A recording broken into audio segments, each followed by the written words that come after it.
നിയമസഭാ തെരഞ്ഞെടുപ്പ് പ്രചരണം ശക്തമാകുമ്പോൾ പൂഞ്ഞാറിന്റെ മലയോര മേഖലയിൽ പ്രധാന ചർച്ചാ വിഷയം വന്യമൃഗശല്യവും പട്ടയ വിഷയവും. കോഴിക്കോട് പുഞ്ചവയൽ പമ്പാവലി അടക്കമുള്ള വന അതിർത്തി മേഖലയിലെ വന്യമൃഗശല്യത്തിനൊപ്പം പട്ടയ വിഷയവും തങ്ങൾ അഭിമുഖീകരിക്കുന്ന പ്രധാന വിഷയമായി ജനങ്ങൾ ഉന്നയിക്കുമ്പോൾ മുണ്ടക്കയം, കൂട്ടിക്കൽ, പാറത്തോട്, എരുമേലി തുടങ്ങി ജനങ്ങൾ തിങ്ങിപ്പാർക്കുന്ന ടൗൺ മേഖലയിലെ പ്രധാന ആവശ്യമായി ഉയർന്നു വരുന്നത് വർദ്ധിച്ചു വരുന്ന വന്യമൃഗശല്യത്തിന് ശാശ്വത പരിഹാരമാണ്. കോഴിക്കോട് പുഞ്ചവയൽ, പമ്പാവാലി, പുലിക്കുന്ന് അടക്കമുള്ള മേഖലയിൽ പതിറ്റാണ്ടുകളായി അധിവസിക്കുന്ന കർഷക ജനതയ്ക്ക് പട്ടയം ലഭിക്കാത്തതാണ് ഇവിടുത്തെ ആളുകളുടെ പ്രധാന പ്രശ്നം.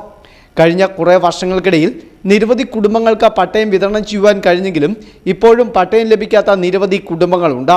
പട്ടയമില്ലാത്തത് മൂലം മക്കളുടെ വിദ്യാഭ്യാസത്തിനും വീട് പണിയുന്നതിനും അടക്കം ബാങ്കിൽ നിന്ന് ലോൺ എടുക്കുവാൻ പോലും പല കർഷക കുടുംബങ്ങൾക്കും കഴിയുന്നില്ല.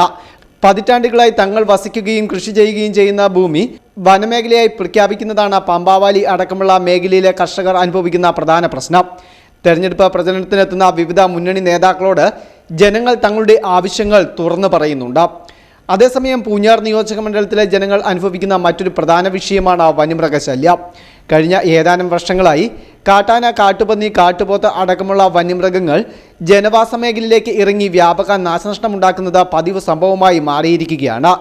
നിരവധി ആളുകൾക്ക് വന്യമൃഗ ആക്രമണത്തിൽ പരിക്കേൽക്കുകയോ ജീവൻ നഷ്ടമാകുകയോ ചെയ്യുന്നുണ്ട്. വന അതിർത്തിയിൽ നിന്നും മാറി ജനങ്ങൾ തിങ്ങിപ്പാർക്കുന്ന മേഖലയിലും ടൗൺ പ്രദേശങ്ങളിലുമെല്ലാം കാട്ടുപന്നി ശല്യം രൂക്ഷമാണ്. കോടികൾ മുടക്കി വന അതിർത്തി മേഖലയിൽ സോളാർ ഫെൻസിംഗ് അടക്കമുള്ള സുരക്ഷാ ക്രമീകരണങ്ങൾ ഏർപ്പെടുത്തിയിട്ടുണ്ടെങ്കിലും ഇതിൻ്റെ പരിപാലനം ആരും ഏറ്റെടുത്ത് കൃത്യമായി നടപ്പാക്കാത്തത് മൂലം വളരെ പെട്ടെന്ന് ഇവ നശിപ്പിക്കപ്പെടുകയാണ്.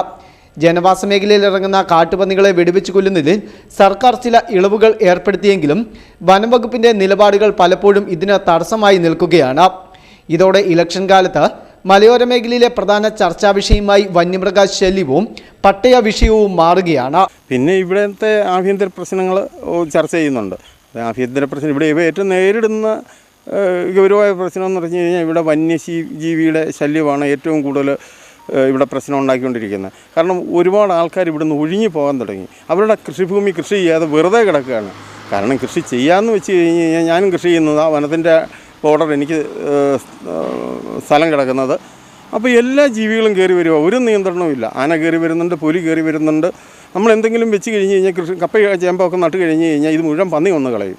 തെങ്ങോ ഇതൊക്കെ വെച്ച് കഴിഞ്ഞ് കഴിഞ്ഞാൽ റബ്ബർ വരെ ആന വലിച്ചൊടിച്ച് കളയും. പ്ലാവ്, തെങ്ങ്, വാഴ ഇതെല്ലാം ആന വന്ന് നശിപ്പിക്കും. അടുത്തത് ഈ നമുക്കൊരു പശുവിനെ, ആടിനെ വളർത്താൻ പറ്റുകയില്ല, ഈ പുലിയുടെ ശല്യം. അപ്പോൾ ഇതെല്ലാം ഉണ്ട്. അവിടുന്ന് ഇവിടുന്നൊക്കെ പിടിക്കുന്നതിനെ ഇവിടെ കൊണ്ടാണ് വിടുന്നത്. ഈ കാട്ടുപന്നിയൊക്കെ ഇവിടെ കൊണ്ടുവിട്ട് വലിയ വിവാദം ഉണ്ടായതാണ്. അപ്പോൾ ഇത് ഇങ്ങനെ പെറ്റുപെരുകയാണ്. ഞാനൊക്കെ ഇത് എൻ്റെ ചെറുപ്പകാലത്തൊക്കെ എന്ന് പറഞ്ഞു കഴിഞ്ഞാൽ അന്ന് ഒരു വന്യജീവി ശല്യങ്ങളുമില്ല. കാരണം ഈ വന്യജീവികൾ ഇതിൽ കൂടുതലുണ്ടെങ്കിൽ അത് ഉള്ളിലേക്ക് പോകും എന്നാണ്. ഇപ്പോൾ ഇതിന് ഫ്രീഡം ഉണ്ട്, മനുഷ്യനെ പേടിയില്ല. ഇതിങ്ങ് വരുവാണ്, അതിനെ ആരും ഉപദ്രവിക്കുന്നില്ല.